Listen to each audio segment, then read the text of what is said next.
Hi, my name is Paddy Hirsch. I'm a senior editor at Marketplace, and today I want to explain a question that a lot of people have been asking, which is how a credit card, gets turned into a bond.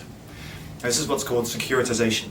What actually happened is that credit cards, or credit card receivables, that's to say credit card debt, and other types of debt, for example, student loans and car loans and home loans, get turned into what are called asset-backed securities. And this is through a process called securitization. So I'm going to write that there. Securitization. I'm going to use a big Z or a Z, because we're here in Southern California. It's the creation of what's called asset-backed securities. And the reason they're called that is very self-explanatory, is because they are securities. It's to say bonds that can be traded on a market or be traded on the over-the-counter market, one person to another buying and selling. They are backed by an asset, and that asset, as I've said, can be a commercial loan, a student loan, a credit card receivable, a car loan, a home, whatever it may be. And these asset-backed securities are called various things. CLOs if they're collateralized loan obligations, CBOs if they're bond obligations, CMOs if they're collateralized mortgage obligations, and so on and so on. But essentially, let's break it down and talk about this specific one, which is the credit card. So here we have our credit card, and it's a MasterCard, and it's issued by let me see, let's say Citibank. Okay, so here we have a Citi credit card. So how does a Citi credit card receivable get turned into this asset-backed security? What basically happens is there are two parts to the credit card. Once you as a customer come in and get an account with a credit card account. Firstly, there's the account itself, and then there's the debt. That's to say the receivable that you have. So if you run up a debt on your credit card, that's what's called the receivable. Now, what often happens with credit card issuers is they take this debt of all of the people that have got accounts with them. They take the debt and they spin the debt off. They can do that in various ways. They can put it into what's called its own trust. They can actually sell it off to another party. They can put it into like a separate vehicle, but it's essentially it's put into another entity. Okay, and the reason they do that is because it takes the risk, it takes the debt off their balance sheet. And the genius of this is that this credit card company keeps the account, so the annual fee that you pay on the card, the company keeps, but the debt and the interest that's paid on the debt goes off to the other entity. So this other entity, whatever it may be, if it's owned by Citibank or whatever card company this is, or if it's a third party who comes in and buys a bunch of the debt from the Citi account, the balance of their accounts. The point is, it's a separate entity.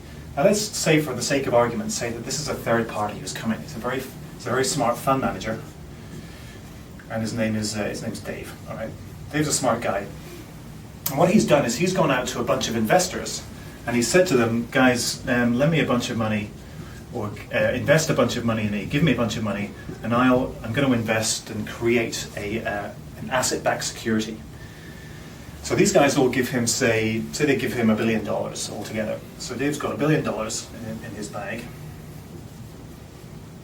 And what he does is he's gone out and he's gone to, say, Citibank, and he's bought $1 billion worth of credit card receivables. And what he does is he essentially creates what they call a vehicle. But we're going to call this vehicle, we're going to use a metaphor, and the metaphor is going to be a champagne bottle. All right, so he pops this into the champagne bottle, and there are all these credit card receivables. Now, the great thing about credit card receivables, and this goes for any other type of debt, whether it be a home loan or a car loan or a student loan, every month people pay interest on it. So every one of these little cards, these little credit card receivables, is paying interest every month. And say, for the sake of argument, they're paying 5% interest every month.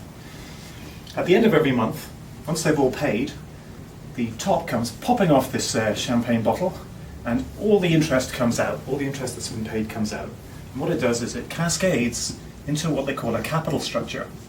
Okay, and we're going to have a metaphor for this capital structure, which is going to be a pyramid of glasses, just like you have at a wedding, sitting on this nice silver tray. And this pyramid of glasses equates to the investments that our investors have made. Remember the investors who gave Dave $1 billion? Well, what Dave has done is he's said, all right, in turn for your investments, I'm going to put you into this capital structure, and depending on the amount of risk that you want to take, I will pay you a certain amount of interest.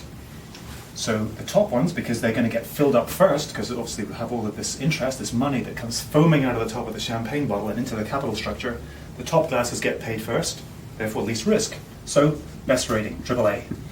Next ones get paid next, slightly less risk, slightly more risk, I apologize, AA. Next, slightly more risk, BBB. And say the bottom one has most risk, so BB. Now you're probably wondering what this tray is. This is called the equity tranche. And a number of investors have invested in here, and they basically get what's left over. Now, if everyone's paying on a perfect day or a perfect month, all of these credit card receivables holders, everyone who's got this credit card debt, in a great economy, they all pay the debt, or all pay their interest. These 5% will foam out a massive sort of foaming spume of champagne. It fills up the capital structure, fills up the tray at the bottom, and actually even brooms over the tray. These guys get a certain amount every month because they've got a fixed interest rate. The guys at the bottom, however, get everything that's left over, so they carve it all up. Now, what happens if the economy starts to deteriorate and fewer people start to pay their credit card debt? Well, it means that there's going to be less money flowing out of the top. This is why this gets a little riskier. This is why the equity tranche is the riskiest of all. Because less money flows out, so only maybe the top 3 tiers get filled. These guys don't get filled, they're fresh out of luck. Equity guys don't get filled at all, they're totally fresh out. So this is the way that the securitization process works.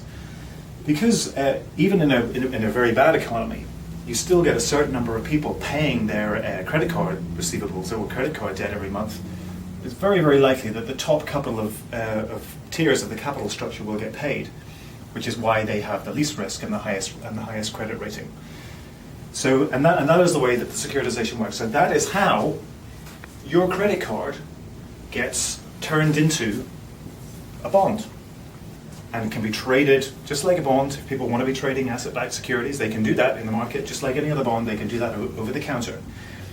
And just like in the normal bond market, as the economy deteriorates, fewer people get paid. It's less likely that these or fewer people are paying. It's less likely that these glasses are going to get filled. Less likely that the bondholders are going to get paid. And that, if things get really bad, and no champagne comes out of the top of the bottle, and none of these glasses get filled, none of these investors get paid, that leaves everybody very badly needing a drink.